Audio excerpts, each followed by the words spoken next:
Hello, I'm Jim Cornwall, and this is the WalkingPost.com podcast.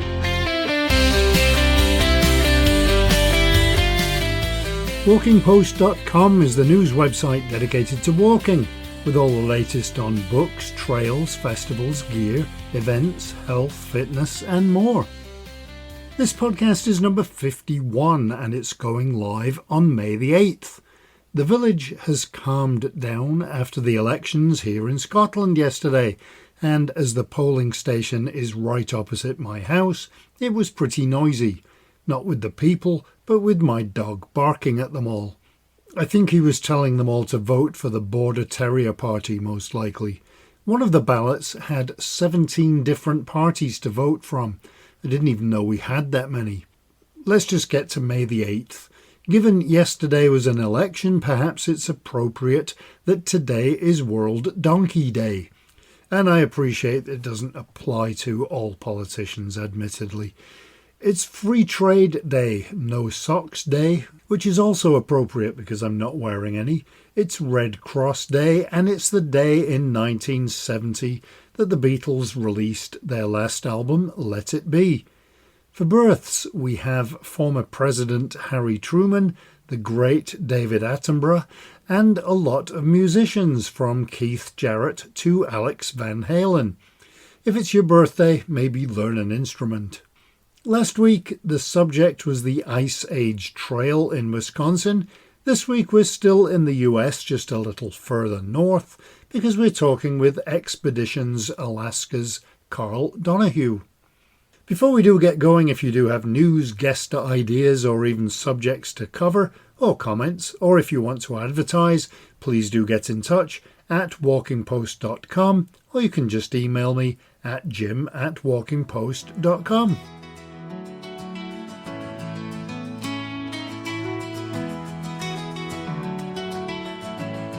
Okay, let's go through some of the headlines of the news articles you may have missed that we had on Walking Post this past week. We had an article about women not having enough time to go for a walk, Blackstrap launched new clothing, and there was an article on ticks. An outdoor adventure platform is seeing growth in women-only adventure travel. A new walking leaflet celebrates the 50th anniversary of the Viking Way, which starts at the southern side of the Humber Bridge, and there's a new 80-kilometre long-distance trail in northeast Brazil. A trail in British Columbia, Canada is set to reopen. Plans were approved for a shared walking and cycling path in Kenilworth, and you can read all of these and more at walkingpost.com. Okay, let's get to this week's conversation. A state that a lot of people would like to visit is Alaska. Maybe they wouldn't be so keen in the middle of January, but it's definitely a state with lots to see, lots of wilderness and lots of hiking trails. To tell us about hiking in Alaska, our guest today has a ton of experience in the state, and if you have your eyes or feet on visiting for hiking, this is a great introduction to some of the places you might want to go, and also to some of the common mistakes people make about hiking there. Carl Donohue runs Expeditions Alaska, so let's find out some more. Hi Carl, thanks a lot for being with us today, and I'm really interested to learn more about hiking in Alaska. So maybe first you could tell me a bit about the company. I was living in Atlanta, Georgia at the time, and I had started coming up to Alaska and spending the summer and the fall here backpacking and guiding for some people and just taking people out in various different parts of the state. And then I started my own company guiding for myself there, Expeditions Alaska. That was 2002. And for about the first 10 years, I would come up from Atlanta and spend the months here. And it was just me. I was the only person. I did the website, I did the bookings, I did the emails, and I did all the guiding and all those kind of things. And it just kind of one thing led to another, and it gradually grew. And forth, I got now to the point where I've got somebody who helps out with the office work, and we've got somebody who manages gear and equipment for us. And we've got anywhere from 8 to 10 guides who work with us during the summertime. And we run a bunch of trips all over the state, backpacking and hiking. We do some other activities as well, water-based trips, especially kayaking and rafting and those kind of things, some photography tours. But the bulk of what we do is remote backcountry backpacking trips. All right. What's the season there? I mean, how long are you able to work? It's a pretty short season. For where we go, access is pretty limited. We fly in a bush plane to where we start our trip from, and most of those places are not open for the planes to come in till mid-June. Some of them we can get in a little before that, earlier June, some of them not till late June, like we do a couple of trips in the Arctic, where we won't book anything there till about the 25th or so of June because the pilots can't get in and land on the lake. The lake's still frozen or something like that. So that's kind of the big driver of when the season can start. And then on the back end, we go through the rest of June, then July and August. And then once we get into September, we start running on the other side of that where you start having snow again and that kind of stuff. It's not yet winter, but it's enough of a thing that the air taxis won't fly, if they can't land and that kind of thing. It doesn't take much snow on the ground for a plane to not want to land there if it's on a remote gravel bar or something like that. These trips are pretty short to start with. So you put some snow on it and they don't like landing there. So that's kind of the governor parameter on the back end. So I would say most of those trips we finish by about September 10th. Usually we're done. Sometimes we'll run a trip a little bit longer than that, but it's usually around then. Right. And what are some of the more popular places? There's a lot of wilderness and a lot of national parks there. So what are the popular places for hiking? Yeah, the ones that we see the most visitation to would be Gates of the Arctic National Park, which is up in the north and northwest part of the state. For whatever reason, it's definitely become the busiest one. It's probably the least visited park of all the parks, or one of them. But for backpacking, it seems to get a lot of attention. A lot of people want to go hiking there, and so that's probably the most popular one. The next one for us would be Wrangell-St. Elias National Park, which is on the east side of the state. It abuts Canadian border. And that, the one we've been operating in the longest, that's where I started out. The other national parks, we go to Lake Clark or Katmai. We go to Denali National Park. That's probably the most popular park in the state. For just regular hiking, there's a lot of day hiking and stuff right around Anchorage and the Chugach State Park and the Kenai Peninsula. There's a lot of great trails and stuff down there as well. For the hikes that you do, how many do you typically take in a group? And could you tell me about the hikes that you do, how long they are, how tough they are? For the backcountry, we kind of keep groups pretty small. We typically will keep a maximum limit of 5 guests and a guide on a trip. There's a little bit of wiggle room on that, so sometimes we'll do 6 or something. I think one time we did a group of 8 with 2 guides where the 8 all knew each other and they were traveling together, and we had 2 guides on that trip. But generally, we like to keep it small. We don't like seeing big groups of people out there when we're out there, so we try to sort of operate by that standard ourselves. So 5 is a pretty good number we've found to make it work. Sometimes it'll be smaller than that. We'll have 4 people or something for the group size. As far as the difficulty, it's all over the map. We do a variety of different types of trips. We do a base camp trip, so we'll fly in somewhere, we set up a camp nearby there, and then we just do different day hikes and stuff from there where we're not moving camp each day, we're just doing a hike here and there. And then we do backpacking trips where we fly in and get dropped off, and we have a route that we have to go to get to another place to get picked up, or a loop that we might come back to. But usually it's a point A to point B type of hike, 6 days to 10, 12 days. And then we do what we call a base pack, which is kind of a combination between those two. So we fly in and we do a base camp for a couple of days to another spot. We do a couple of days there, and then we get picked up. Those in the base camps are usually about 5 days long, something like that. But the backpacks are generally longer. We do some trips here that are pretty challenging for just about anybody. And then we do some other trips where the base camp trips and even a couple of the backpacking trips that are pretty doable for probably just about anybody, I think. So long as they can walk and the mobility is okay, they should be fine for. But it's one thing that I have learned a lot, to try to define what difficult is such a gray area, like somebody will come along and do a route that we think is moderate, and for them it'll be the hardest thing that they've ever imagined doing ever. And then other people come along and say, well, that wasn't so bad. That bell curve of kind of human performance is very real. you know So yeah, it's hard to sort of have an objective measurement for how difficult something is. And the other sort of big factor on that for what we do, all these trips are where there's no trail. So we get dropped off somewhere and we hike through whatever the terrain kind of throws at us, whether it's open tundra, which might be easy to walk on, or it might be a glacier, it might be some steep side hill on a mountain, it might be some brush or boulder fields and talus and scree and rock and all that kind of stuff. And those terrain challenges are what cause difficulty. If they're not a well-balanced walker, they'll struggle. Even if the mileage and the elevation loss or gain is not very significant, just struggling on the terrain will probably be the biggest factor for most people, if they're not used to that kind of walking. How do you accommodate or take into account different levels, even within a group of 5 people? If you did a 10-mile hike, you might get somebody that can do that 10 miles in 2 hours, and then another person that can do it in 5 hours. How do you accommodate those different skill levels? Yeah, that's definitely something, we sort of see that. So it's a lot of stopping and waiting for people, and as a guide, you've got to learn to you only move as fast as the slowest person in the group. And you have to pay attention to when you're stopping and you're waiting and people start catching up one by one, you've got to wait for that last person to catch up and then let them have a rest on top of that. It's tempting to sort of wait till that person catches up and then you get moving.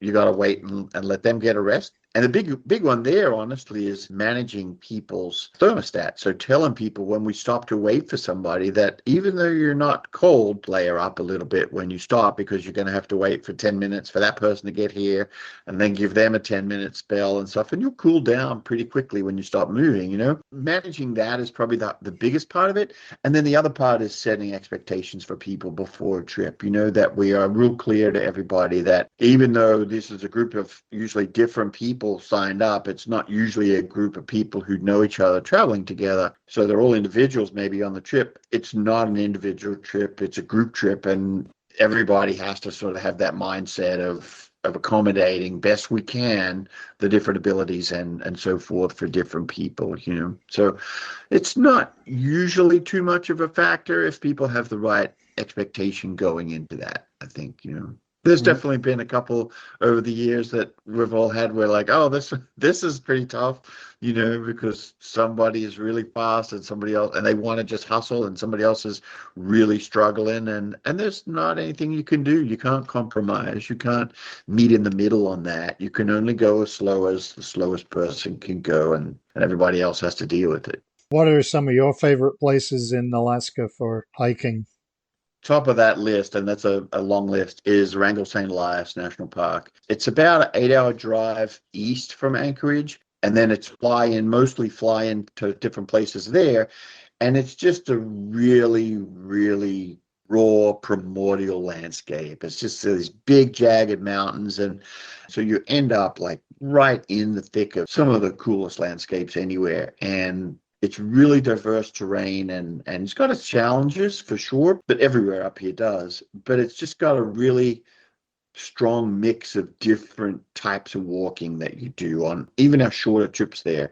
You've got stretches where you're cruising along doing 3 miles an hour, and then you're doing barely 1 mile an hour just because of the terrain and stuff. And the landscape is phenomenal there. So that would be my favorite place. Gates of the Arctic would probably be the second favorite. It's a close second. It's pretty awesome. It's really wide open country there, and so you get to really cover some ground if the footing is good and see a lot. And you just got this open sense of space in the Arctic that's really neat too. And what about wildlife? I mean, everybody thinks of Alaska as being a wildlife haven. Do you see a lot, or is it a myth that you'll see, 10 bears every 5 miles? Yeah, it's something that I understand why people come here with that. It's a little bit misplaced. We're fortunate here that we've got a lot of the cool animals that have been here forever, and they're fortunately still here or have been brought back here and reintroduced. So we've got muskox and we've got moose and caribou and bears and all these things that are really neat to see. But the population densities of those animals is a lot lower generally than people expect it to be. We're in the Arctic. I mean, my yard, it's May here. My yard just got clear of snow this week, and I'm in Anchorage. So if you go up into the Arctic and get a little bit of elevation, I'm at sea level, there's snow on the ground for another month at least. And that means the growing season hasn't started yet. So that growing season is shorter than now backpacking season. The growing season is that short, then the food supply is pretty short, and it's a long winter till those animals get a good supply of food again. So the population densities are a lot lower than people think. And once you get into these big places like gates of the Arctic National Park or the Arctic National Wildlife Refuge or something, there's really cool species of animals there that you might get to see, but they're few and far between. Sometimes we get really lucky and we cross where a caribou migration is coming through that pass or across the river or something. We'll see 1,000 caribou come by or something like that, which is pretty amazing, And if you're really lucky, you'll see 70,000 caribou come by. But those things are few and far between. Most of the time, it's on a 10-day trip, we might see a couple of bears, we might see a moose, we might see a caribou or a Dall sheep if we're up in the mountains or something like that, but we're not seeing, it's not the Serengeti, and the big difference there is just the growing season. It's a short season that the sun comes out and things grow and things eat. And then after that, it's snow and they scrounge around looking for how to stay warm. Do you do things like, obviously there's hiking, but do you do specialist things like photography tours or filming tours, that kind of thing? Yeah, so I'm a photographer from way back. So I do a number of photo tours, and we go over to Katmai National Park and we photograph the brown bears there. And there's definitely a higher population density in that area because of the salmon runs. And we try to time our arrival at those creeks and salmon streams and stuff where the bears all congregate there. So we might, on a photo tour, we might see 40 bears in a week. We might see them every day, right? But they're all right there feeding in that 3-4 week window. And then once the salmon have moved off, those bears will move off, and you could come back to that spot, a month later and not see very many bears there at all. The other one that's kind of a funny thing on the bear tour is like, what else can we photograph? What other kind of animals might we see? And I say, if there's 40 bears walking around here in this area, there's not going to be a whole lot of any other animal out there, right? The mortality rate on calves for moose in the area is pretty high, so there's not a whole lot of moose or other animals in areas where you've got a really heavy concentration of bears. You're not going to see a whole lot of other animals there at all. But so, yeah, we do bear tours, we do some bald eagle photo tours, we do northern lights, so we'll go out in the fall, and then in the spring or March is a good time for the northern lights and do the photography for that stuff. But all the hiking stuff is in the summer. Sometimes we'll do a snowshoe trip, so we'll stay in a cabin somewhere and go snowshoeing every day in the wintertime. But there's not a lot of people looking to come to Alaska in the wintertime, so that's not really on their radar. With all of the photography tours and the bears and other animals, how do you manage the environmental aspect of things where you don't want to disturb the environment or get in the way of the bears or disturb the wildlife?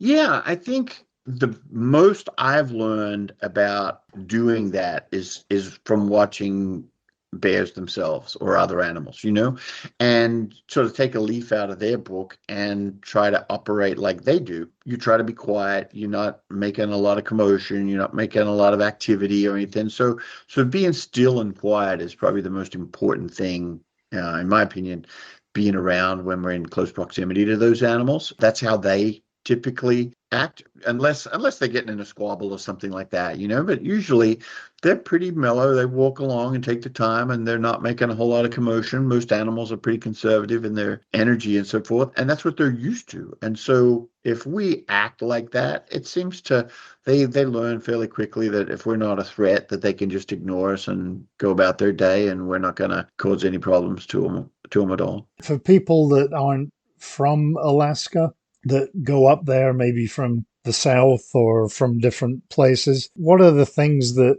they either don't know about or don't think about that you have to remind them of when they get into that different environment?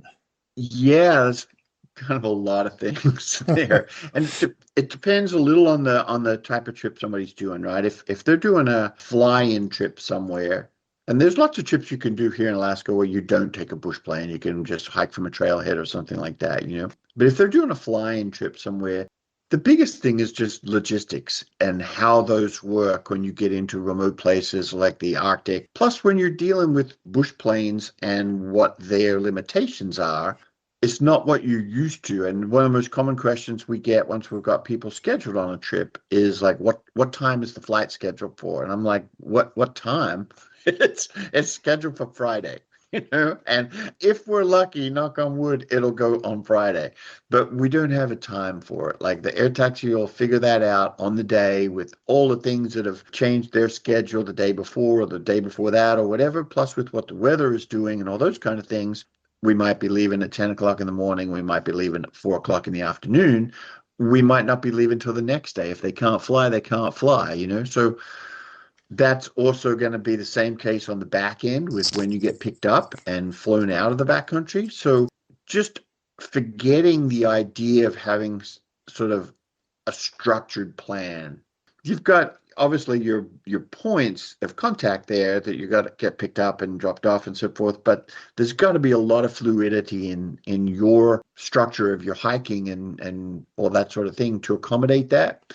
We've had trips where the pilot said, hey, this is going on. If you want us to get you out, we're going to have to come get you a day early. So if you want to be, obviously you do want to be picked up there and get flown out, you've got to be there a day early. You've got to make sure that if you think this is a 5-day hike, that you schedule it over 6 days or something like that, maybe even 7 days, and give yourself a big cushion in your own itinerary so that when those other things happen and those other pieces start to move around, you can still accommodate what you're trying to do from point A to point B. And that's just with the plane. Then as well as that, you've got people's ability to move or whatever. You got variables in the terrain. You got river crossings, which are probably the biggest one that people are not used to doing. A lot of people that are used to hiking on trails, they don't think about what that means when we say there's no trails here, we're hiking off trail. They think you hike around off trail where the walking is good, and then when the walking gets gnarly, you get back on the trail. Like there is no trail. So it's whatever the terrain is, how difficult it is, whatever, that's what you walk on. And one of those things is when you come to a river, there's no bridge, there's no walkway, there's no anything. You have to deal with the river. And those rivers, especially up here in the Arctic and glacier-fed rivers, they can fluctuate a lot. I've seen a river drop by like 2 feet in a day. So when we got to it, it was waist deep and really fast. There was no way in the world we were going to cross that river.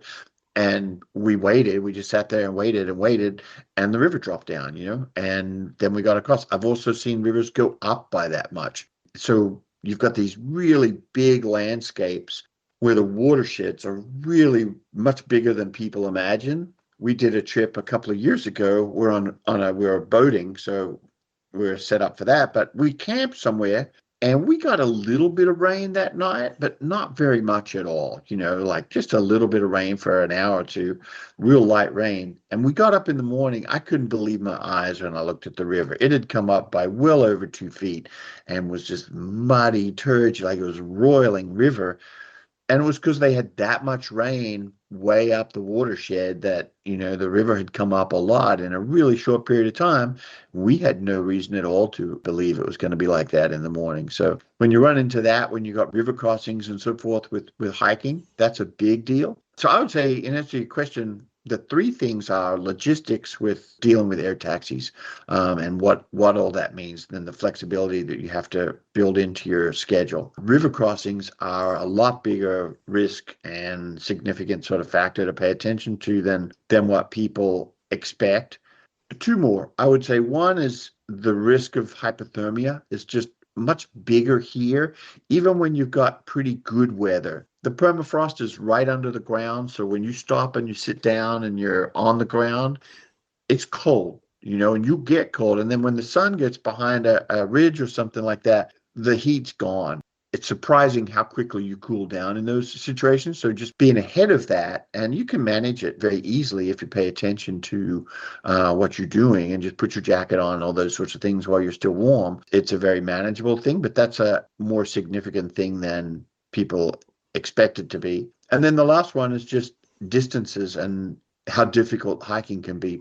People are used to walking on trails where they might do 15 miles in a day or something like that and be fairly comfortable with that. When you take that trail away and you have to navigate through the mountains without a trail, that 15 miles in a day might be 3 days. It might be 4 days, like it's not uncommon to average about a mile an hour when you're hiking. So if you're going to hike for 6 hours of hiking in a day, which when you're backpacking, that's a pretty significant amount of walking when you're backpacking. You could expect to probably cover 6 miles that day by the time you factor in your breaks and all those kinds of things. It doesn't seem like a lot, but if you're doing 10-mile days, you're moving pretty well here.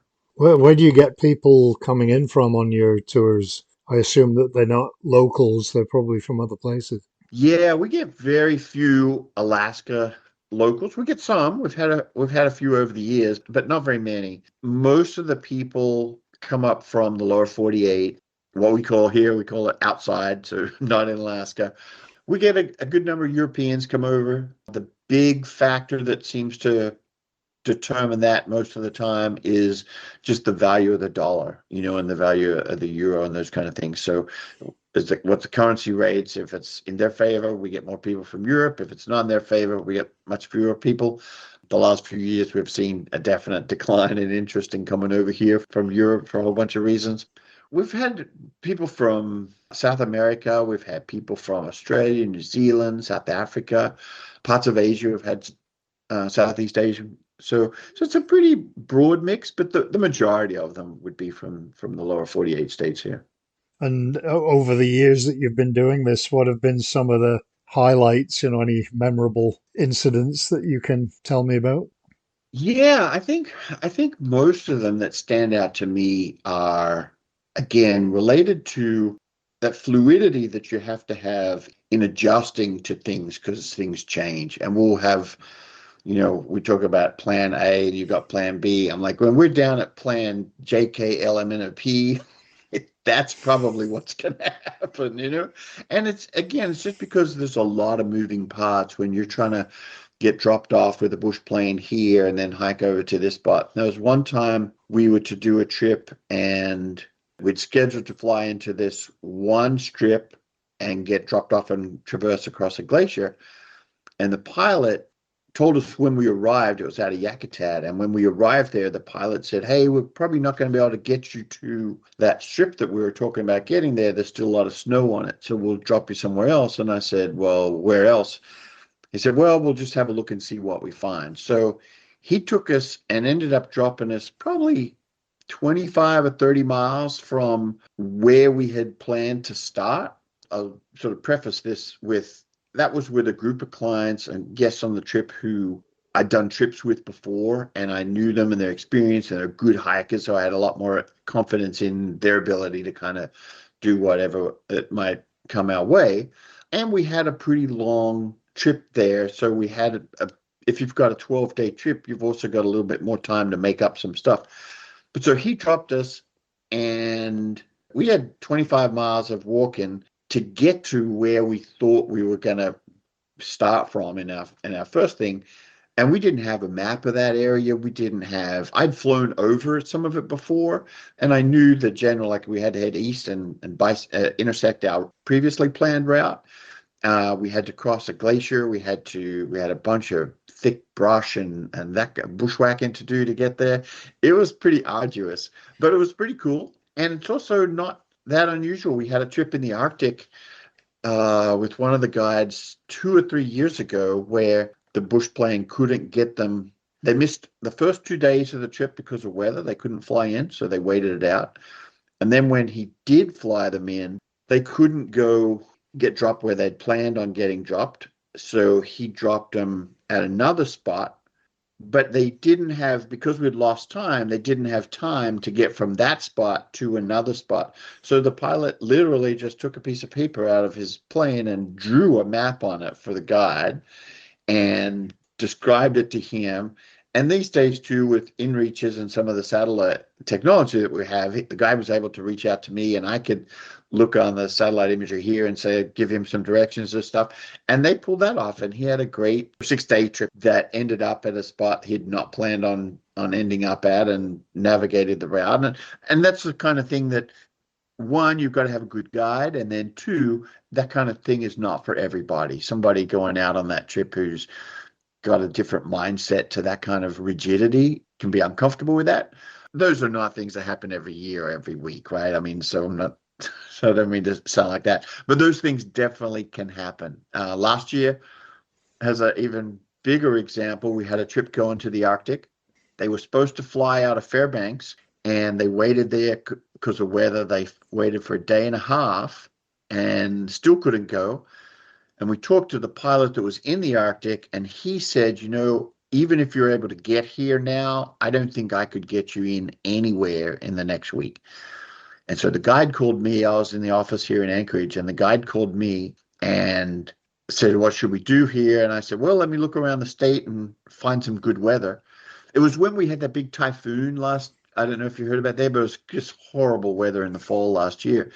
And I said, hey, it looks like it's pretty good over in Wrangell-St. Elias. Can you get your clients back to Anchorage? We've got a van here. And he talked to the clients, and they said yes. So we flew them to Anchorage, put them in the van, drove them to Wrangell-St. Elias, and they did one of our routes called the Goat Trail. Had stellar weather for the whole thing. I laughed with one of the guests later on. I said, when you got dropped at the start of the Goat Trail, you were almost 1,000 miles away from where you had originally planned to start hiking up in the Arctic there. That was a pretty big pivot to pull off and do that. So for me, most of the logistics, most of the memorable things are those kind of things, which are probably not walking related. They're probably more my focus too now these days, because I'm running a bigger business and we got all this stuff going on. So those are the things that stand out. But yeah, that's kind of a big part of it. And I'd sort of say that to, if any of your listeners are looking at coming to Alaska, that is one of the biggest things to understand, is that you can have all the best intention of plan A, kind of doing this route and that, but the best thing you can do in preparing yourself for that is to look at other options and have a whole bunch of other options available in the back of your mind that you might have to pull from or piece together to make something else work. As far as on the ground hiking, probably river crossings. We've had a couple of pretty dicey river crossings over the years, and with these glacier rivers, they're super cold. We've crossed rivers where you're watching the water come out of the bottom of the ice. There's the glacier and the river comes right out of it. So it's probably like 35 degrees Fahrenheit. So it's cold and fast, and you can't see anything through it. It's just that silty brown turgid water. You can't see anything, so you can't even really tell a lot of the times how deep it is till you get in it and test it. And you get in it, and it's up to your waist, and it's moving fast, and you got a pack on. And yeah, we've had a couple that we've turned around on. And well, back in 2022 we did one that I tried to cross this river probably 4 times. I had 3 guests with me, and I tried different spots. I'd look for where the river was braided or looked like it might be more manageable, and I would walk out into it. And each time I'd get to a point, I'm like, no, this is not a good idea, So I turned around, came back, and I'm pretty comfortable in the water. I swim and do all that sort of stuff. And so being in the river is not a big threat to me, but it's just, you have so little margin for error when you're in icy cold water that's fast and it's got rocks and all this sort of stuff. So better to be safe. And we came back and we tried another spot and we tried another spot. We ended up walking up the river about 5 or 6 miles to where the river came out of the glacier. And we got up on the moraine and the glacier around it, and then came back down. Took us just over a day. And it was pretty hard hiking, getting up on the glacial moraine and walking over the rocks and all this sort of stuff. It was pretty hard going for part of it. We ran into a grizzly bear along the way, and that spooked some people. And so it was a bit of an adventure just doing that part of our route. And then we came back down the next day, and we come down the river and we stopped for lunch. And one of the people said, man, that was a pretty hard day. And I said, and you remember where we were yesterday? And she looks around, she goes, we were right there. And it's like, yeah, we were just across the river. We're directly across the river from where we're sitting eating lunch. Yesterday, we were just there. And since then, we'd all walked our tails off going all the way up and around this thing, like many miles and pretty challenging terrain, everything, just to get literally that 50-yard gap across that river there. But it was a good call. It was a good hike, but it was a good call to do that and not have somebody upside down in the water than the alternative. So, yeah, it was. It was pretty funny to sit there and be like, yeah, we were right there, you know. I suppose the Yeah. worst part would have been to have looked across and the water was, 3 feet lower and you could have just hiked across. And that would have been Yeah, annoying. you know, and that's always potential, especially in the morning on those glacier rivers like that. In the evening, when the temperature does drop down at night, all that melt water, it doesn't disappear overnight, but it can drop down significantly overnight just because the cooler temperature and the melt water drops a little bit, you know. But that's also just part of it. And I said to some people on another trip where we had that kind of thing, I said, it's better to make a safe call on that than have to deal with somebody in their pack upside down and all the kind of drama that ensues. People worry a lot about coming to Alaska for bears. You know, that's the sort of the scare factor thing for them. But rivers are the much bigger risk for backpackers here. Negotiating rivers is definitely a bigger risk factor. In the wintertime, do you lead hikes in other states or is it more you do the business stuff in the winter? No, I do some photo tour stuff here in the winter, the Northern Lights and those kind of things, and some wildlife stuff. I went down to Patagonia last year, did some photography down there, and we'll be going back there in the future for photography as well as some hiking down there. One of the guides that works for us has started a thing down in Patagonia guiding down there as well. So we'll go down there in the off season and hook up with him. One of the other guides this year just went to New Zealand and he was there for 3 months and put together a couple of routes that I'm really excited about putting that together and getting on the website. And so we'll start trying to do some stuff and probably more in the southern hemisphere because it's our off season, so we can work here and do our stuff here in the summer, and then in their summer we can go down there and run some trips, whether that's in Patagonia or Australia or New Zealand and maybe the Himalayas. I did a trip to the Himalayas January last year, and so we're up in the Ladakh area, Karakoram, so in the western part of the Himalayas, and it was pretty spectacular. So I'm itching to get back and do something there as well.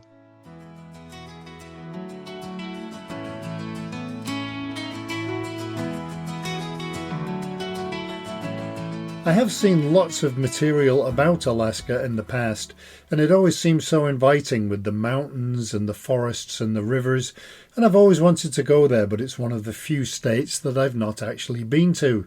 Of course, the reality of the situation is a little bit different, so it was nice to hear about some of the potential issues that there could be if you go there.